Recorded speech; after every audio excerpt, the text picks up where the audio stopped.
Hello guys, welcome to this next video. इस video में हम बात करेंगे डायनेमिक राउटिंग की। डायनेमिक राउटिंग इसलिए करनी पड़ती है क्योंकि कई बार स्टैटिक राउटिंग से काम नहीं बन पाता। इमेजिन बहुत सारे रूट्स हों आपके पास, 30, 40, 100, 500। देयर इज़ नो वे कि मैं एक राउटर पे जाके मैन्युअली वो स्टैटिकली सारे रूट डालूं। तो उसके लिए हम डायनेमिक राउटिंग यूज़ करते हैं। इस वीडियो में मैंने थियोरेटिकली जस्ट डिस्कस किया है डायनेमिक राउटिंग। अपने आप में हर एक राउटिंग प्रोटोकॉल बहुत बड़ा टॉपिक है।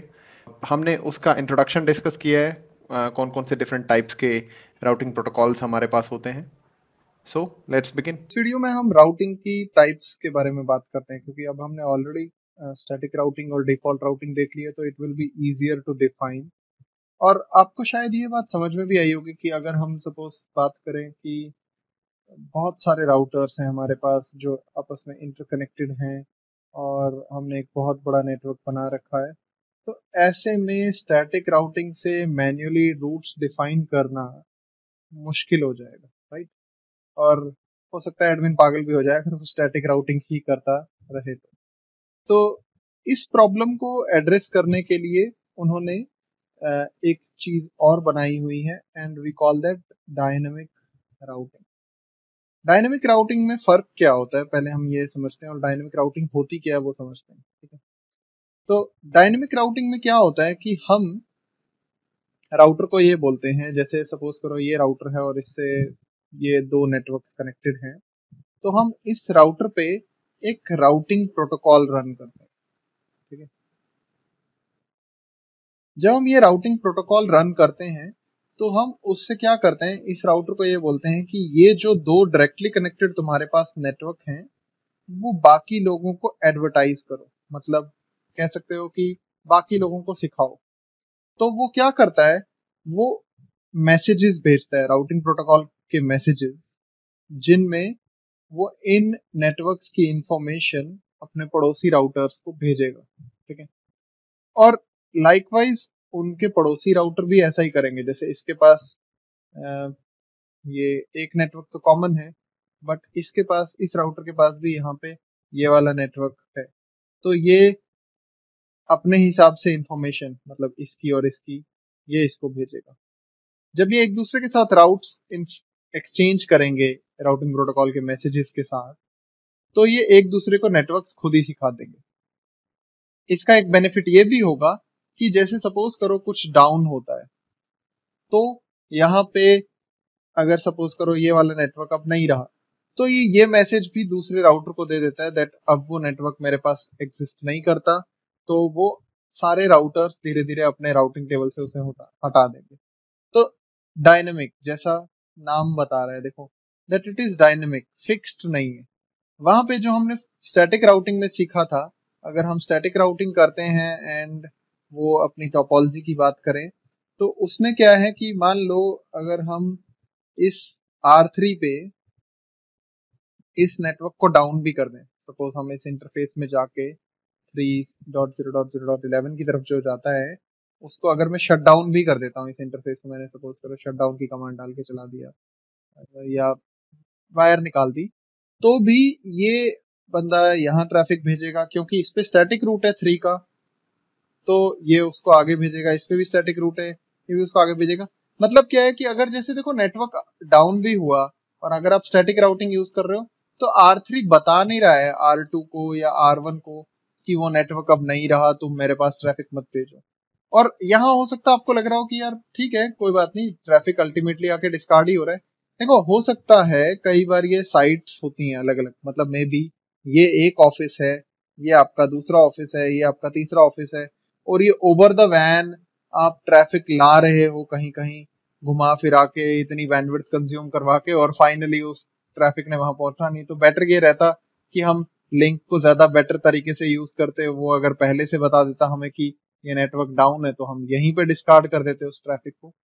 तो आई होप आपको ये समझ में आया होगा कि what is the advantage of dynamic routing compared to static routing, ठीक है? तो कुछ आगे बढ़ते हैं, इसमें कुछ और टर्मिनोलॉजीज जो कॉमनली इसमें यूज होती हैं। तो एक टर्म यहाँ पे जो कॉमनली यूज होती है उसको हम कहते हैं ऑटोनोमस सिस्टम, ठीक है? एंड अगर हम ये समझें कि ये ऑटोनोमस सिस्टम क्या होता है, देखो यहाँ पे जब बहुत बड़ी बड़ी ऑर्गेनाइजेशंस अपने राउटर्स अलग अलग साइट्स पे कनेक्ट करती हैं, ठीक है, मे बी उनके पास यहाँ पे इस ऑफिस में 2-3 राउटर्स हैं, ठीक है, इस ऑफिस में भी 2-4 राउटर्स हैं, वो आपस में उन्होंने कनेक्ट भी कर दिए हैं, मे बी ओवर द वैन, ठीक है, या जैसे मर्जी। अब इस सारे सपोज करते हैं ये कोई एक कंपनी है, ठीक है, एयरटेल है या जियो है, कोई सर्विस प्रोवाइडर ले लेते हैं फॉर एग्जांपल, ठीक है, क्योंकि सर्विस प्रोवाइडर्स को बहुत बड़े बड़े नेटवर्क बनाने पड़ते हैं, ठीक है। तो अब अगर हम ये बात करें, ये जितने भी राउटर्स हैं, अगर administrative authority point of view बात करें या ऑर्गेनाइजेशन पॉइंट ऑफ व्यू बात करें, तो ये सारे के सारे routers under one single administrative authority आते हैं। तो ऐसे एक कलेक्शन ऑफ राउटर्स को जो एक सिंगल एडमिनिस्ट्रेटिव अथॉरिटी के अंडर आता हो, उसको हम कहते हैं ऑटोनोमस सिस्टम। अब देखो, जैसे सपोज करते हैं यहाँ पे एयरटेल ने बहुत सारे राउटर्स लगा दिए अपने, अब उनको यहाँ में भी टाटा वालों से रूट्स एक्सचेंज करने हैं, ठीक है। तो यहाँ पे टाटा वालों का अपना अलग ऑटोनोमस सिस्टम होगा, ठीक है। अगर हम इसको इंटरनेट पॉइंट ऑफ व्यू भी समझे ना, मैं आपको एक चीज समझाऊं, तो आप इंटरनेट अगर देखोगे तो कैसे बना हुआ है, बहुत सारे बड़े बड़े आईएसपीज ने आपस में, जिनको हम टेयर 1 आईएसपीज कहते हैं, कई बार आप इसको गूगल सर्च करके देख भी सकते हो, टेयर 1 आईएसपी बहुत ज्यादा नहीं होता है, मतलब लाइक देयर आर अराउंड 14-15 आईएसपीज होंगे अराउंड द वर्ल्ड, जो टेयर 1 आईएसपीज होंगे। उन टेयर 1 आईएसपीज ने भी आपस में कनेक्टिविटी की हुई है। देखो, जब आप किसी प्रोवाइडर का इंटरनेट कनेक्शन लेते हो, तो आप ऐसे तो नहीं पूछते ना उनसे कि अरे एयरटेल वालों से कम्युनिकेट कर पाऊंगा मैं कि नहीं कर पाऊंगा, या गूगल वालों से कर पाऊंगा, यू एज्यूम कि सबसे कनेक्शन हो जाएगा। वो कैसे हो पाता है? क्योंकि ये बड़े बड़े ऑटोनोमस सिस्टम, मतलब हर एक जो ये बादल मैंने बनाया है, इसमें कई सारे राउटर्स हो सकते हैं, ठीक है, वो आपस में इंटरकनेक्टेड है। मतलब एक कंपनी में भी एटीएनटी का यहाँ पे एक बड़ा सा नेटवर्क है, वो टाटा के साथ कनेक्टेड है। लाइकवाइज में भी स्प्रिंट है, एक और ऑर्गेनाइजेशन आईएसपी बड़ा सा, एटीएनटी ने स्प्रिंट के साथ भी कनेक्शन किया हुआ है, एटीएनटी ने टाटा के साथ किया हुआ है। तो ऐसे ये आप कह सकते हो बहुत सारे आईएसपीज ग्रेजुअली आपस में कनेक्टेड है। मतलब tier 1 is the biggest of those ISPs, tier 2 में थोड़े उनसे छोटे लेवल का आईएसपीज आते हैं, फिर टेयर 3 में और छोटे आते हैं, ठीक है। तो पॉइंट ये है कि देखो, इन कलेक्शन ऑफ राउटर्स को हम क्या कहते हैं? हम एक ऑटोनोमस सिस्टम कहते हैं यहाँ पे, ठीक है। अब हो सकता है आप लोगों के दिमाग में सवाल आया हो कि ये ऑटोनोमस सिस्टम जो है, हम बात क्यों कर रहे हैं इसको। देखो, हमने पहले जो डायनेमिक राउटिंग के वक्त बात की थी कि हमारे पास राउटिंग प्रोटोकॉल रन करना होता है, हमने राउटर पे, जो रूट्स एडवर्टाइज करता है दूसरे राउटर्स को। तो राउटिंग प्रोटोकॉल के हमारे पास दो टाइप के राउटिंग प्रोटोकॉल्स हैं। एक होता है हमारे पास आईजीपी, ठीक है, और एक होता है EGP. IGP stands for interior gateway protocol, ठीक है, and EGP stands for exterior gateway protocol, ठीक है, ये एक्सटीरियर लिखा है, ठीक है। सो अब इनमें फर्क क्या है? देखो, आप विद इन ऑटोनोमस सिस्टम जब राउटर्स में रूट्स एक्सचेंज करते हो, तो विद इन ऑटोनोमस सिस्टम आप आईजीपी प्रोटोकॉल्स रन करते हो, ठीक है। और इसके फर्दर हमारे पास कुछ एग्जांपल्स हैं, कुछ टाइप्स हैं, वो जो डिस्कस करेंगे, ठीक है। बिटवीन टू ऑटोनोमस सिस्टम, जैसे टाटा ने अगर एक्सचेंज करने हो रूट्स एयरटेल के साथ, ठीक है, तो यहाँ पे टाटा एयरटेल के साथ जब रूट्स एक्सचेंज करेगा, तो यहाँ पे भी राउटर्स एक दूसरे को रूट्स देंगे। तो यहाँ पे जो प्रोटोकॉल आप यूज करते हो वो होता है ईजीपी, ठीक है। सो अब हम पहले आईजीपी की बात करते हैं, फिर ईजीपी की बात करते हैं, और फिर मैं आपको एक लेआउट बना के दिखाऊंगा कि हम कैसे कैसे इसको प्रॉपरली ऑर्गेनाइज्ड वे में समझ सकते हैं, start to end, all the way, starting from static routing to default routing. ठीक है, तो यहाँ पे हमारे पास मैं कह रहा था आईजीपी पे पहले फोकस करते हैं। तो आईजीपी में हमारे पास 3 टाइप के प्रोटोकॉल होते हैं। एक होता है हमारे पास डिस्टेंस वेक्टर राउटिंग प्रोटोकॉल, ठीक है, और दूसरा होता है हमारे पास लिंक स्टेट राउटिंग प्रोटोकॉल, ठीक है, तीसरा होता है हमारे पास enhanced distance vector routing protocol. ठीक है, तो ये 3 कैटेगरीज हो गई फर्दर आईजीपी। आईजीपी आपके within autonomous system use होते हैं, बट ये जो कैटेगरीज हैं ये इस बेसिस पे हैं कि वो काम राउटिंग प्रोटोकॉल किस तरीके से करता है। ठीक है, तो मैं इन सारों को आपको एक एक करके समझाता हूं यहाँ पे। ठीक है, थोड़ा सा यहाँ पर जगह बना लो। सो अगर हम बात करते हैं डिस्टेंस वेक्टर राउटिंग प्रोटोकॉल की, ठीक है, तो डिस्टेंस वेक्टर राउटिंग प्रोटोकॉल क्या करता है। सपोज करते हैं हमारे पास ये एक बड़ा सा नेटवर्क है, ठीक है,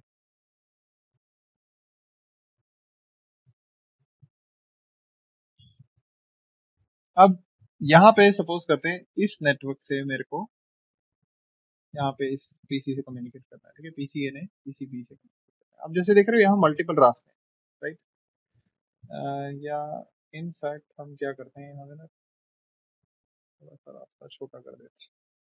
ठीक है, सपोज करते हैं यहाँ से ऐसे। ठीक है,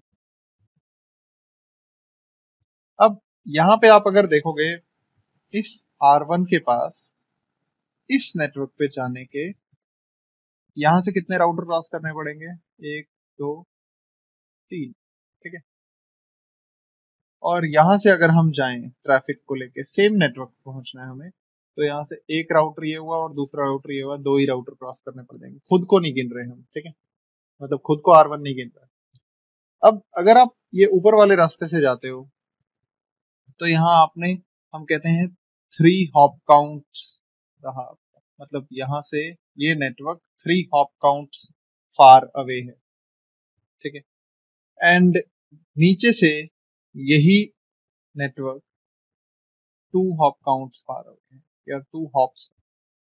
ठीक है, हॉप्स मतलब एक राउटर मतलब एक हॉप।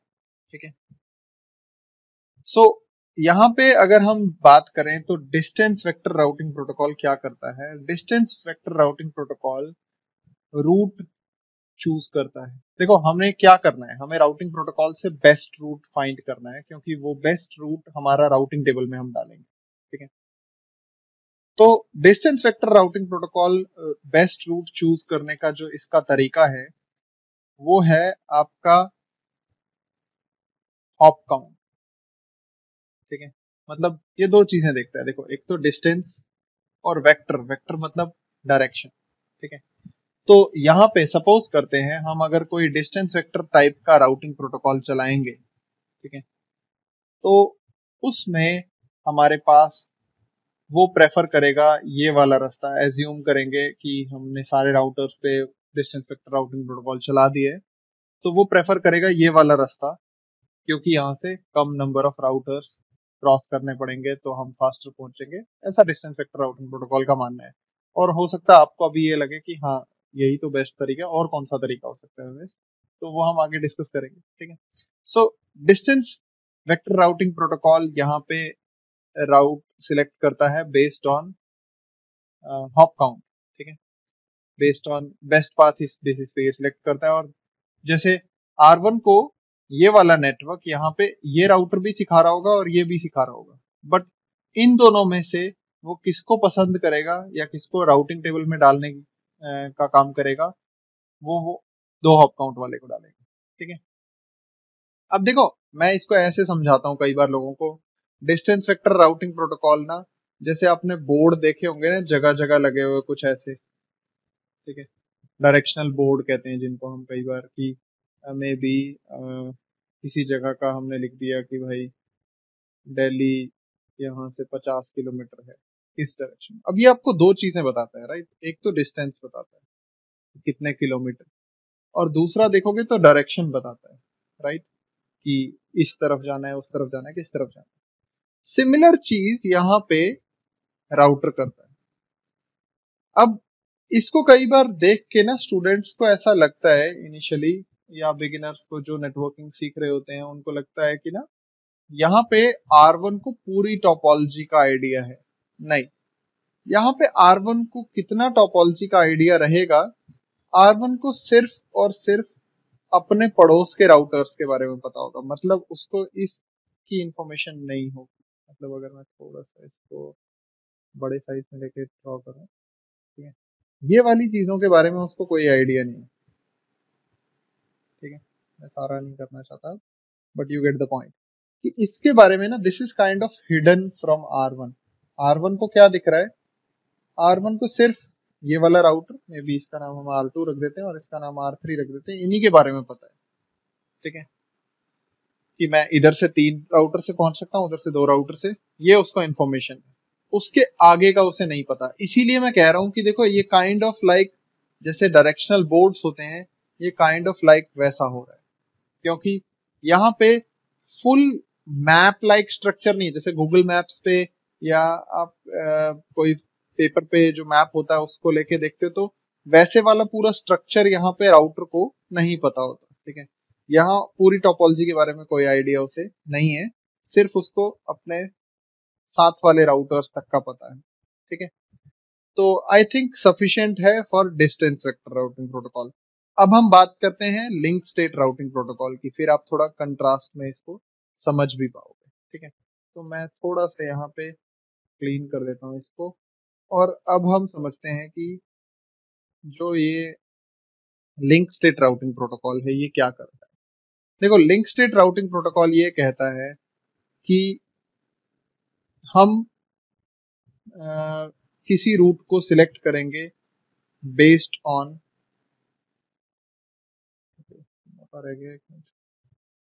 हम किसी रूट को सिलेक्ट करेंगे best path based on cost.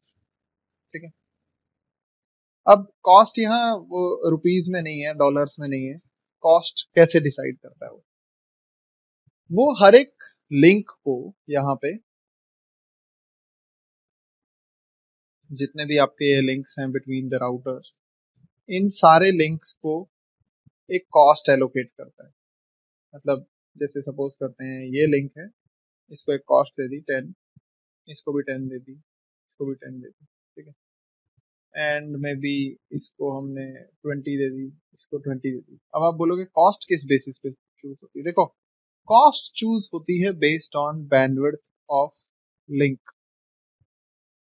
ठीक है, अगर शॉर्ट में बात करें तो देखो, जो लिंक फास्टर है, मतलब अगर हम बात करें फास्ट इथरनेट है, वो 100 Mbps होता है, राइट। कंपेयर टू दैट अगर हम गीगाबिट इथरनेट की बात करें तो वो 1 Gbps होता है, राइट। तो इसमें वो क्या करेगा, अगर सपोज करते हैं ये वाले लिंक्स हमारे में भी गीगाबिट इथरनेट है, ठीक है, तो वो इनको कॉस्ट कम देगा, एंड सपोज करते हैं ये फास्ट इथरनेट लिंक्स हैं, इनको कॉस्ट ज्यादा देगा। ठीक है, अब नेट में वो क्या देखता है, जिस भी नेटवर्क पे जाना है मुझे, जिस डेस्टिनेशन पे जाना है, टोटल कॉस्ट जितने लिंक्स रास्ते में आते हैं उन सब का अगर हम टोटल करें तो यहां से कितना आता है 30, और यहां से 20 प्लस 20 ऐड करें तो वो आता है 40। तो वो उस लिंक को प्रेफर करता है, या उस लिंक को बेस्ट पाथ मानता है लिंक स्टेट राउटिंग प्रोटोकॉल, जिसकी नेट टोटल कॉस्ट कम आए। तो ये देख रहे हो आप, ये एक और तरीका हो गया बेस्ट पाथ फाइंड करने का। मतलब यहाँ पे अगर हम लिंक स्टेट राउटिंग प्रोटोकॉल की बात करें तो थोड़ी सी डिफरेंट अप्रोच है। ठीक है, अब इसमें देखो, कई बार स्टूडेंट्स को लगता है यार इनमें से बेटर अप्रोच कौन सी है, डिस्टेंस वेक्टर वाली या लिंक स्टेट वाली। इसमें कोई क्लियर हम डिफाइन नहीं करते ऐसा कुछ। ठीक है, मतलब ये एडमिनिस्ट्रेटर की चॉइस है कि वो link state routing protocol type का कुछ रखना चाहता है या distance vector routing protocol type का रखना चाहता है। ठीक है, और इनमें अगर हम फर्दर बात करें एक चीज की, तो डिस्टेंस वेक्टर राउटिंग प्रोटोकॉल के जो हमारे पास एक्चुअल इम्प्लीमेंटेड प्रोटोकॉल्स हैं, तो एक है हमारे पास रिप, राउटिंग इंफॉर्मेशन प्रोटोकॉल। ठीक है, मैं इनके बारे में थोड़ा थोड़ा सा आपको बताऊंगा, ऑल्दो रिप अब CCNA का पार्ट नहीं है। ठीक है, और एक पहले प्रोटोकॉल होता था IGRP, वो भी आपका इंटीरियर गेटवे राउटिंग प्रोटोकॉल होता था, वो भी आपका डिस्टेंस वेक्टर है। मतलब अगर हम बात करें एक्चुअल प्रोटोकॉल्स की, ठीक है, ये तो अगेन टाइप है। ठीक है, and then link state routing protocol की बात करें तो इसके एग्जाम्पल्स होंगे OSPF, open shortest path first, ये हमने बहुत डिटेल में बात करनी है बाद में इसकी। एंड एक और प्रोटोकॉल होता है IS-IS, इंटरमीडिएट सिस्टम। ठीक है, ये वो ISIS नहीं है। So link state routing protocol OSPF है एग्जाम्पल एक, दूसरा है आपके पास IS। सो यहाँ पे थर्ड हमारे पास जो कैटेगरी है वो है enhanced distance vector routing protocol. ठीक है, और ये क्या करती है, ये काइंड ऑफ कह सकते हो डिस्टेंस वेक्टर राउटिंग प्रोटोकॉल्स की कुछ खामियों को या कुछ जो ड्रॉबैक्स हैं उनको हटा के थोड़ा सा बेटर अप्रोच लेता है फॉर डिस्टेंस वेक्टर, जैसा नाम भी बता रहा है आपको कि एनहांस्ड डिस्टेंस वेक्टर। ठीक है, तो मैं वो बताता हूं आपको कि यहाँ फर्क क्या है। डिस्टेंस वेक्टर प्रोटोकॉल देखो जब बनाए गए थे ना, जैसे अब अगर आप रिप को देखोगे ना, ये आई थिंक 80s में एंडिंग में या 90s में, मतलब 88 89 के आसपास शायद, या 90s बिगिनिंग में, कुछ इस साल के आसपास बनाया गया था। और तब की टेक्नोलॉजी देखो ऑब्वियसली, अगर हम अभी तक बात करें तो 25-30 साल हो गए, right. So it's quite old way of thinking. ठीक है, तो जब उन्होंने ये रिप प्रोटोकॉल बनाया था, ये डिस्टेंस वेक्टर टाइप के राउटिंग प्रोटोकॉल बनाए थे, तो वो क्या करते थे, यहाँ पे राउटर एक अपना एक टाइम इंटरवल लेता था। ठीक है, मतलब एक टाइमर होता था राउटर के पास, और उससे वो क्या करता था कि सपोज करते हैं वो टाइमर है 30 सेकेंड, तो राउटर क्या करता था कि हर 30 सेकेंड्स बाद ना अपने जितने उसने नेटवर्क एडवर्टाइज करने हैं वो भेज देगा दोबारा पड़ोसी राउटर को। ठीक है, चाहे उसको चाहिए, चाहे कुछ चाहे नहीं चाहिए, चाहे उसमें कुछ चेंज हुआ है, चाहे नहीं चेंज हुआ है, वो उसको एवरी इतने सेकेंड्स बाद भेज ही देता था। ऐसा डिस्टेंस वेक्टर राउटिंग प्रोटोकॉल का काम था। मतलब इसको हम टेक्निकली बोले तो we say that distance vector routing protocols use to send periodic updates. ठीक है, अब पीरियोडिक अपडेट्स में यहाँ पे बात कुछ ऐसी है कि अगर हम पीरियोडिक अपडेट्स कर रहे हैं तो उसका नुकसान ये है कि अननेसेसरीली राउटर यहाँ पे अपनी बैंडविड्थ जो है वो यूज करेगा एक दूसरे राउटर को बताने के लिए, राइट।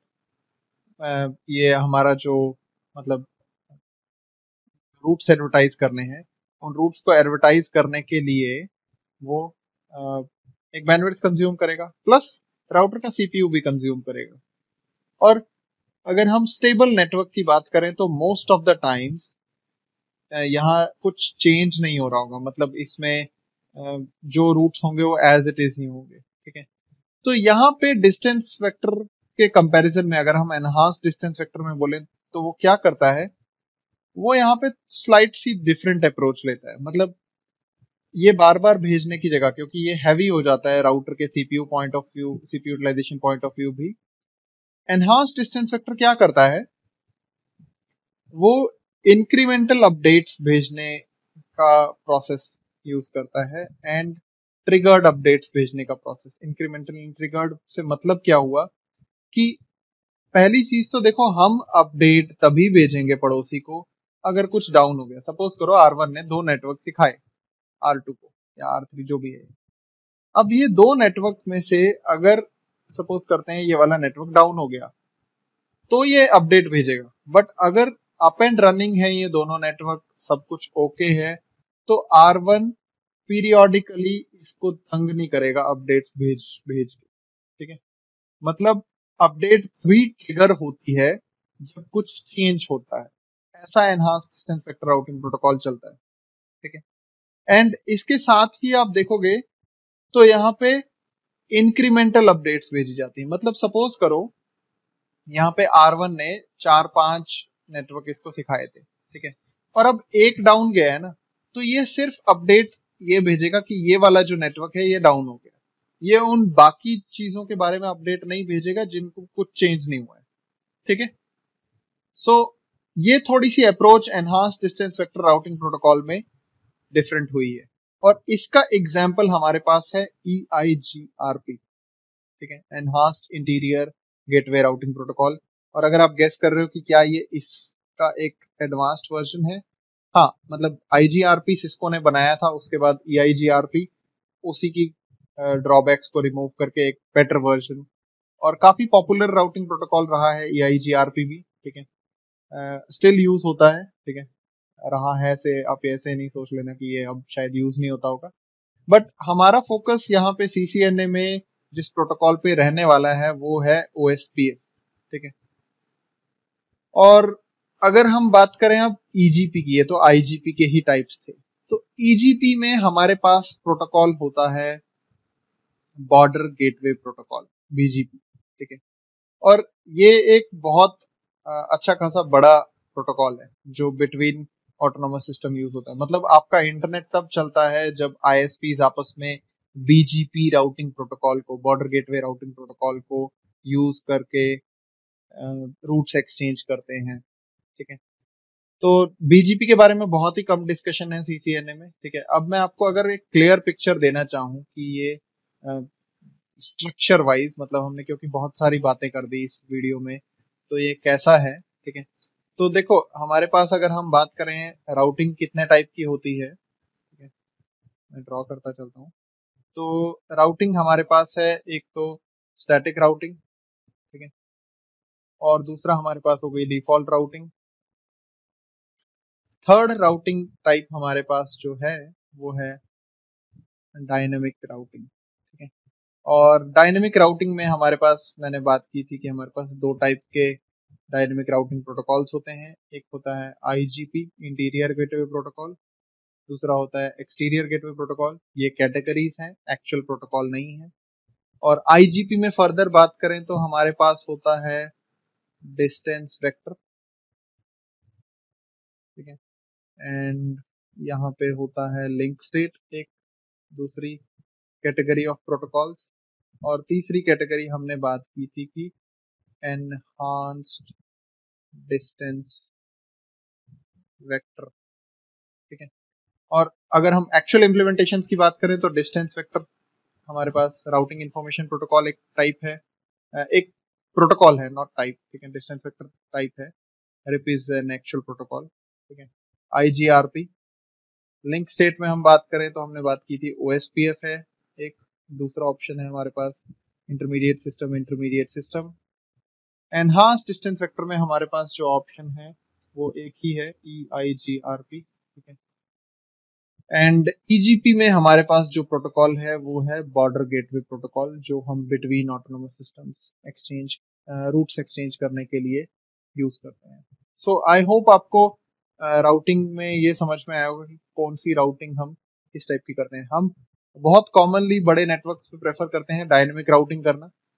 स्टैटिक राउटिंग देखो इजी है, but at the same time बड़े नेटवर्क के लिए वो सूटेबल नहीं है, राइट, क्योंकि डायनेमिक राउटिंग में हमें ऑटोमेटिकली, मतलब हमें हेडेक नहीं लेना ना एज एन एडमिन की वो रूट अप है डाउन है, अब मैं हटाऊं उसको या नहीं हटाऊं, राउटर अपने आप कर लेंगे एक दूसरे से बातचीत करके। तो that is a better approach.